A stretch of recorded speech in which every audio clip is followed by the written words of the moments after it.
Okay, we are on our way back from the South Jersey Shore, and we found out about this place called the Depression House. It's supposed to be this house that some guy in the Great Depression built after he lost all his money in the market to show that not everything during the Depression has to be depressing. So he took a whole bunch of car parts and whatever he could find and built a house and built it up into a palace on this swampland that he bought for like $4 in the Great Depression. And apparently this guy was really strange. There's stories of him wearing makeup and some wearing dresses, and some of the rooms he put inside his house were like a knockout room, a wishing well.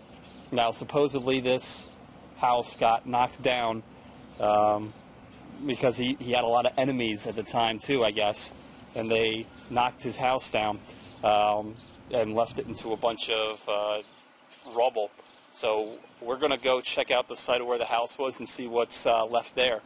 So right here you're painting a sort of a recreation of what it used to look like? Doing that, adding in all the players and stuff, make it look like a carnival wagon. But what you're looking at down there is a complete recreation, only to code and to handicap accessibility of what was the original strangest house in the world, or Fantastic Castle, or perhaps the Palace Depression.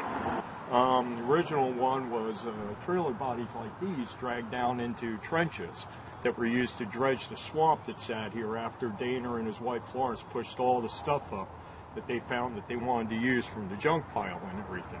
This started in 1932 with putting the glass and different pieces of crockery and statue parts and mirrors and bottles and all that into the actual walls.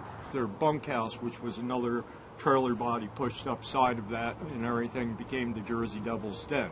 And that was one of the main attractions. You had the knockout room, you had the wishing well, you had just how the whole place was built to function with what was one man's junk is now another man's treasure and stuff. And he came down here, Florence and George, and determined that it'd probably be worthwhile attempting to develop on this junkyard sitting in swamp. They bought it for like $5, about 5 or 6 acres.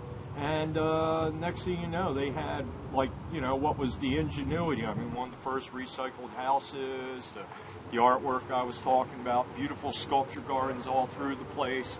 If it wasn't the wishing well or that, it was just going up onto the observation deck.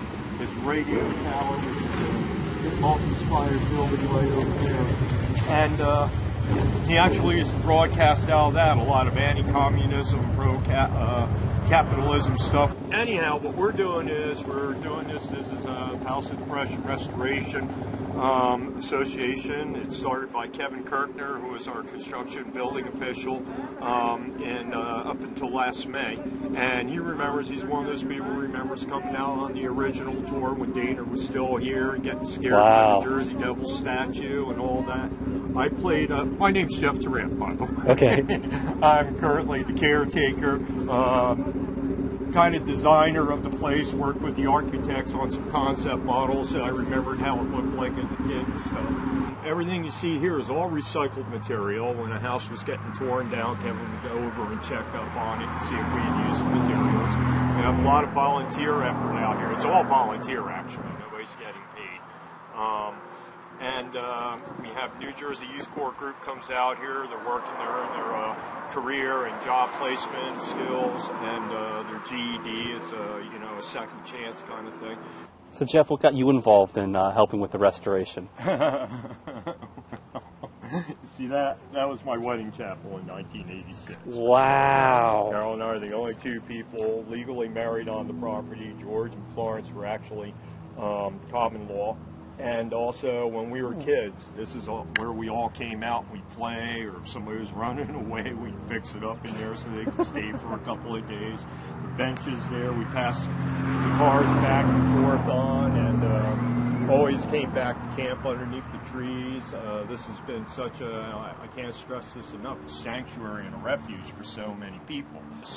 And hang out here painting on a trailer or doing archery or playing my guitar and keeping an eye on the place so I can show people.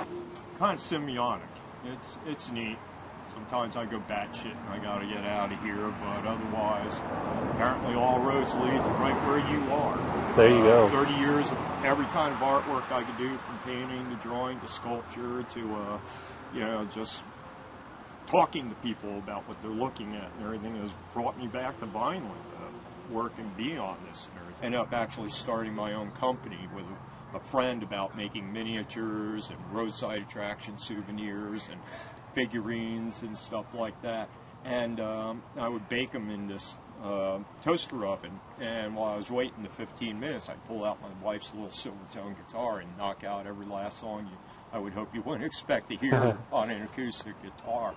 And we brought it down here, and it became the Mir Cafe, which means the little star in Russian. And we have it open to anybody. It's the ultimate open mic. I mean, you show up here, you give me $5, you stand on the stage, we film you, we post you on YouTube practically live from the Palace Depression. This, of course, is the large living room that's going to have the split cypress log in it with the knee holes cut out. Of course, the grand fireplace, large enough to barbecue the ox in. And the wall you guys are leaning upside of, nothing's going to jump at you, is the wall you see if you've seen the film in the featurettes, where he's playing the music rack out of all the gears and tools and saws and stuff like that. And probably the first industrial rocker on this. I am Violence Current or the Devil because I do hang out in the basement and watch the plays for Mr. Dana. I am merely the lodger. It gets dark down here, but I got a couple lights you can hopefully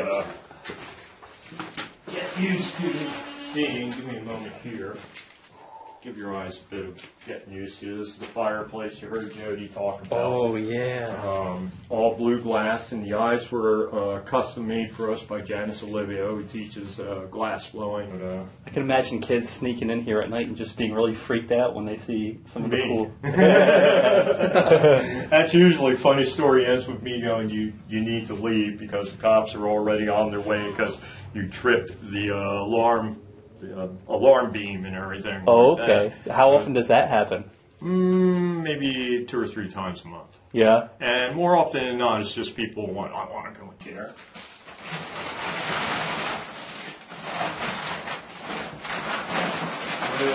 With a rainbow-colored basket.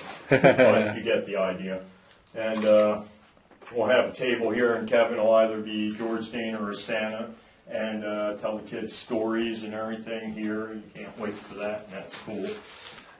He had a room he'd go into and come back out and show the kids like a gold brick and say this is from his Klondike days and everything like that. And what we're going to do with this one is we're going to fill it with chests that look like they got tons of pirate jewelry and stuff like that in there. I want to put everything from the Golden Fleece to Aladdin's lamp to Excalibur, things the kids can go back and actually read a story about and everything. Right. And here's hoping. Real briefly, where you are right now is where the wishing well is going in. And that will be, in turn, where the mermaid lives and all of that. Oh. And he would take you through here. This would be our main entrance. Our version is about a third larger. Really irritates me that it makes that noise. But that's 950 plus pounds swinging. And then, of course, the ticket booth. And that's where you got married? And that's where I got married. Oh, that's so cool. Slept out in, played guitar by, and there's the benches I was talking about. Cool things have happened to me out here. One night when we were all out here playing, we had bought a friend of ours this great big taco shell guitar pick, it was called, and each pin had, a different thickness to it from strumming to playing lead, and it got lost, of course.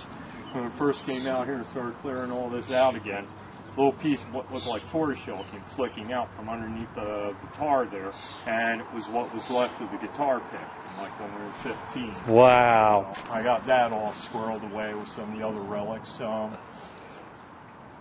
It goes on. Oh. Well, walking back up to the painting, gentlemen. Awesome. Thank you for taking it. Thanks for the tour. Not a problem.